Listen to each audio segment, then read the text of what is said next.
They have the right as Americans to be able to do their job without being attacked by mobs. You can't imagine how much pressure Secretary of Defense Pete Hegseth has been under for the last 3 weeks, yet he's been rock solid. Elizabeth Warren's questioning today was super obnoxious and hypothetical. Really annoying. Now check it out.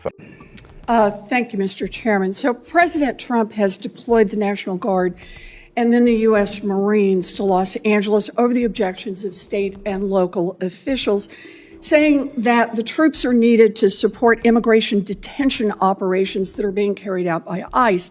On Sunday night, the president threatened to deploy ICE agents to other cities around the country that he sees as, quote, the core of the Democrat power center, end quote, specifically mentioning Chicago and New York. Secretary Hegseth, if the president wanted to deploy Marines to Chicago and New York City like he did in Los Angeles, would you carry out that order even if the local governors and mayors objected? Well, Senator, because Governor Newsom was unwilling to address that's not protecting my question. federal law enforcement agents in Los Angeles, President Trump had all the authorities, and the Defense Department happily supported defending our ICE agents in the conduct of their job. They have the right as Americans to be able to do their job without being attacked by mobs. And we will protect them in that process. And if other states needed it, we would provide that. I know that you heard my question. So you would be willing to send troops if the president ordered it to Chicago, New York City? That's right. Well, thankfully, New York City, unlike California, unlike Gavin Newsom, is willing to step up and address the issue with their local law enforcement. I will take that as a yes. How about if the president says he wants to send troops to 15 cities? Would you be willing to do that? Senator, I don't accept your hypothetical because it's That's a hypothetical. Not a real That's one. the question. You're the Secretary of Defense. Would you send troops to 15 cities if the president said do it? Would you do it? 15 cities. Again, Senator, it's a complete hypothetical lacking any context Look, at all. You're the Secretary and I refuse of to Defense. box myself in based on You questioning can refuse, on a hypothetical. But you're here asking for $1 trillion, and I want to know how you're going to spend it. We're talking about real issues here. The US has been under obviously sponsored protests, and all this bench of congressmen can think of are hypothetical questions pretty much shows how unrealistic these folks are. And so my question is, if Donald Trump tells you to send troops to 15 American cities, are you going to spend the money and send the troops?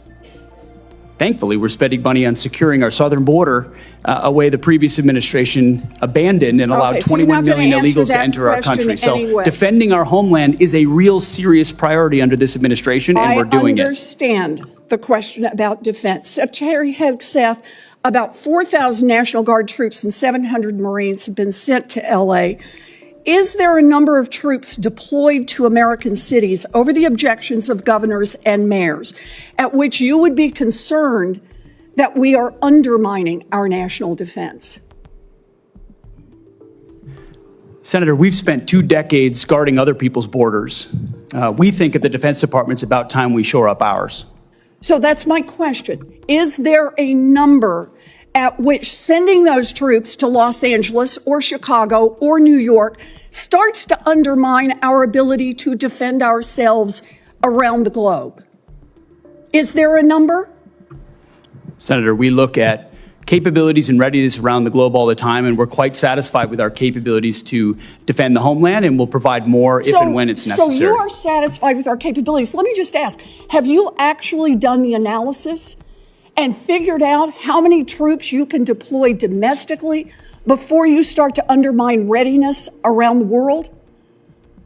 Have you done that analysis? Yes, ma'am. Then would you let the rest of us in on it? We are the Senate Armed Services Committee, and you're here to ask for $1 trillion. What's the number? We've got contingencies and plans for any number of capabilities should governors be unable, as Gavin Newsom has been, to actually secure his own federal agents in their cities. How many troops can you deploy domestically before you start to cut into our readiness internationally? As I said, previous administrations deployed our National Guard all around the globe in numbers I have a far number, beyond but what we you're were capable just of not supporting. gonna tell So us. limited So let me contingencies ask you inside the one United more States to question. protect If federal the law Supreme enforcement is Court orders you doable. to Now, this is ridiculous. If other nations benefited from the military strength of the US, how could troops to some states in the US undermine the military's capability to defend themselves internationally? Now, here's the grouse.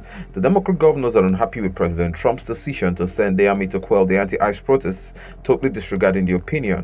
At this point, it's obvious that the Dems would rather engage in a power tussle than engage in common sense. And I mean, this is expected from people like the Dems.